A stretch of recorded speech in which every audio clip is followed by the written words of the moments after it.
going to give you a couple hooping tips before we get started filming all the videos on the Husqvarna Viking Designer Brilliance 80.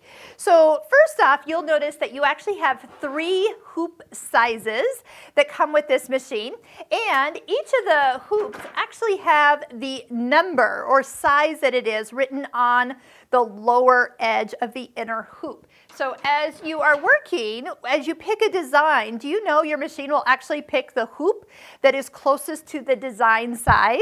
And that's true. We want to work with the hoop that is within that range, because if you use a big hoop and one little design, number one, you're wasting stabilizer. And number two, if you could have used a smaller hoop, you will get a closer hooping area for a more secure and guaranteed success. So that's why the machine will even pick for you. Now, right now, you only own 3 hoops. You can actually go into the machine's setup area and you can tell the machine which 3 hoops you have. And so when it picks, it doesn't pick from all the hoops that are available. It only picks from the 3 you own. Now, the only thing with that is if you buy a new hoop in a couple months as you start to expand, you will find you need to add that hoop to the list so it could allow you to use it. Then it will pick from the 4 hoops. And that is nice. So then it's not picking hoops that you don't own. So good thing there. So the largest, that is a big hoop. But of course, I only use it when I'm doing big embroidery. So today I am going to show you hooping with the middle size. So this one is the 260 by 200.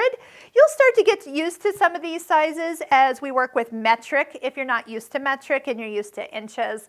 But this is approximately 8 inches across by about 10 inches tall. So that kind of gives you an idea of sizes of designs that you can work from there. Okay, so next up, you'll notice that down in this corner, the lower right corner, there is a screw and a little flip. So this is a quick release area, but you do need to make sure that you're not trying to cram it closed or crank it open. You do need to use some common sense and loosen it. Otherwise, this little guy, the little lever, will break. Over time, if you over flip it or over close it, it will come apart back here. Now, if that happens, which if you're rough on your hoops, it will, you just remember you have 2 other hoops with that exact same lever that you could borrow until you get a replacement. So just keep that in mind. Okay, so I'm going to open that and I'm going to loosen this screw quite a bit. So when I lay my outside hoop, it's the one with the bracket. The bracket is going to always go on my table to the left of what I'm hooping. So I'm going to put that down first. Next, I'm going to go ahead and I'm just going to hoop some fabric and stabilizer. Now, when you hoop fabric and stabilizer, you're going to notice that if you kind of stretch this does have a little bit of, I have this sprayed already. I was just going to say, why isn't it giving? But usually when you have that, you find that the bias of the fabric is very, very stretchy. So by taking some spray adhesive and actually spraying the stabilizer, you always spray the secondary layer. You never spray your fabric. So with embroidery, that always means you're spraying your stabilizer and then you're laying that down. Then I always say use 2 layers of stabilizers. So that means you can spray another layer and put that down. So you will find that will make all the difference in the world for the best embroidery results. Now, if you are working with a very specific project, you have drawn a horizontal and vertical line here, and that can help you get into the hoop straight. But great news about this machine.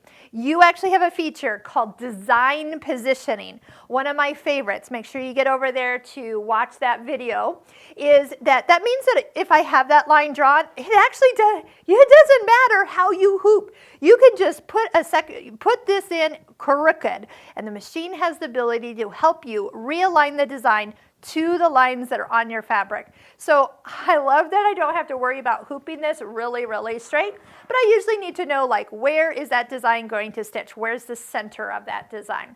But if you don't need to know that, maybe you're just doing some test projects, you're going to watch me. I'm going to push the top part of this inner hoop into the top part here, and then I'm going to slide this off the edge of the table. And when I do so, I'm going to I know you can't see it, but I need to kind of open up or pull that outer hoop just enough so I can get that to sit in there. And it should sit in fairly loose, okay? So right now it's like waiting to pop out if I don't do something quickly. At this point, I want you to come under here, and we're going to take that lever we just talked about, and you're going to close it. Now, mine is closing very easily. So if you're having to push really hard, you need to open up that screw even more before you push it closed. That's where it breaks, is when people push it. All right, so now that it's closed, now you're going to take this screw and go ahead and tighten as much as you can. You're going to get a nice little callus on your hands. Yes, you'll get used to it.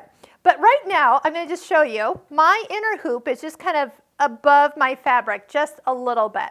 So what I like to do is get it tight, and then I'm going to take my thumbs on the inside part of the inner hoop, and I'm going to just push it down and in, so it's just even with the edge, maybe just a little past flush back here. I'm going to do that to each of the corners, and then I'm going to come back and tighten that screw a little bit more, so nice and smooth. That also makes it so it goes on the table, and you don't hear that hoop. So if you're hearing the hoop rub, mine doesn't. That means it's nice and flush. So I'm going to tighten that screw a little bit more until I can't tighten it any further. Okay, so my fabric and stabilizer are in. We do have a stabilizer video where you can learn about stabilizers and cutaway versus tearaway and a topping. We've got those set aside for you to watch. Now, one thing that you can do here, if you don't have a lot of room, you can always just slide this hoop, and I know you don't have the foot on just yet, but you can always slide this hoop and just kind of push it towards the inner part of your machine. Then it's not on your table, it's not in your way, and until you're ready to actually embroider, you get your design all set up, and you push ready to embroider, then this embroidery arm comes over. So here's a little tip. You do not ever put an embroidery hoop on where it will be outside of the foot. So if you've gone ahead and clicked this on here, the machine won't actually let you, it won't move it because it knows that it's going to hit this foot, and that would not be good. So there's a safety part in there, but it will tell you to remove your hoop. So just note, you don't put it on until the screen comes up where it says attach hoop. So that won't be until you're practically ready to stitch something with the embroidery design. So this is where you'll see me kind of put it. Once this moves over, then I'll get that nice little message, and then I'll put the hoop on the embroidery arm. Okay, let's get started. Let's start to embroider some fun designs from this machine.